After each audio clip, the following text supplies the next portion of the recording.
తీసుకున్నాను. So present మేము ఏంటంటే గూడూరు నుంచి ఖమ్మంకి వెళ్ళాలి. నేను ఇంతకు ముందు వచ్చాను కానీ అప్పుడప్పుడు చూడలేదు. ఫ్లాగ్ అయితే సూపర్ ఉంది. మొత్తానికి ఖమ్మం బస్ స్టాండ్ కి రీచ్ అయిపోయాం. ఆల్రెడీ ఫుల్ వర్షం పడుతూ ఉంది. ఇప్పుడు ఇక్కడ నుంచి మళ్ళీ ఇంకొక 4 hours జర్నీ కూడా. ఇప్పుడు అర్లీ మార్నింగ్ 1 o'clock అవుతుంది టైం. నాకు అసలే ఓపిక చాలా ఎక్కువ. ఆ టైంలో జర్నీ అంటే మామూలుగా ఉండదు ఇంకా నా సిచ్యువేషన్. మొత్తానికి రీచ్ అయిపోయాము. నాకైతే ఇంతకు ముందు నేను ఏం చూసాను, ఎక్కడికి వెళ్ళామనేది ఏమీ గుర్తులేదు. సో ఇదే నేను వచ్చిన ప్లేస్ భద్రాచలము. అక్కడే స్టే చేసాము. అంటే టెంపుల్ దగ్గరే ఉంది రూమ్ కూడా, అక్కడే తీసుకున్నాం. స్టార్టింగ్ బేసిక్ ఫార్మాలిటీస్ అయితే కంప్లీట్ చేసాం అనమాట. అంటే హెయిర్ అవి కట్ చేయించడం ఉంటాయి కదా, అవైతే గోదావరిలో దీపం వదలాలి అని చెప్పారు. సో అది కూడా చేసాం. వాటర్ ఫ్లో అయితే చాలా ఎక్కువగా ఉంది. సో దీపం పెట్టడం కూడా కంప్లీట్ అయిపోయింది. ప్రెసెంట్ ఇక్కడ మెయిన్ ప్రాబ్లం ఏంటంటే టెంపుల్ లోకి మొబైల్ అలౌ లేదంట, హెయిర్ కూడా లీవ్ చేయకూడదంట. సో మొబైల్ అలౌ చేస్తుంటే బాగుండేది, మంచిగా వీడియో తీద్దాము అనుకున్నాను, అది కుదరలేదు. ఇంకా పూజకి కావాల్సిన వరకు తీసుకొని అయితే స్టార్ట్ అయిపోయాం. దర్శనం కూడా చాలా బాగా. ఇక్కడ నాకు మెయిన్ నచ్చేది అయితే ఇదే.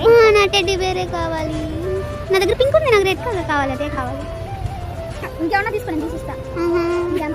టెడ్డీ బేర్స్ కావాలి. అబ్బా ఇవన్నీ ఎలాగో కుదిరేలా లేవని మంచిగా వెళ్ళి బ్యాంగిల్స్ తీసుకున్నాను. సో ఇంకా రిటర్న్ అయిపోయాము. ఇక్కడ చాలా స్టంట్స్ జరిగాయి, నేనైతే అవన్నీ పెట్టలేదు. ఐ హోప్ ఈ ప్లేస్ చాలా మందికి తెలిసి ఉంటది అని అనుకుంటున్నాను. ఇదైతే విజయవాడ దగ్గర. అటు సైడ్ అంతా ఏమో మంచిగా వర్షం పడుతుంది, ఇక్కడేమో ఎండగానే ఉంది. సో ఇప్పుడు జర్నీ అయితే విజయవాడ నుంచి. బట్ ఇక్కడ మధ్యలో కొంచెం టైం వేస్ట్ అయింది. ఖాళీగా ఉన్నప్పుడు సైలెంట్ గా ట్రైన్ స్టార్ట్ అవుతుందనే టైంలో పక్కకి వెళ్తాను నేను. సో మా చెల్లి లాక్కెళ్తా ఉంది నన్ను. ఇప్పుడు జర్నీ అయితే మరీ నరకము, ఎంత స్లోగా వెళ్తున్నాము. ఇంటికి వెళ్ళేసరికి కూడా చాలా లేట్ అయిపోయింది. ఇక్కడ కనిపించే బోర్డులన్నీ ఫస్ట్ టైం చూస్తున్నాను, ఒక్కటి కూడా తెలియదు. మొత్తానికైతే ఇంటికి కూడా వచ్చేసాను. తల బాగా నొప్పుడుతుంది. అసలు నేను ఏం షాపింగ్ చేశాను, ఏం తీసుకున్నాను నెక్స్ట్ వీడియోలో చెప్తాను. సరే మరి బాయ్.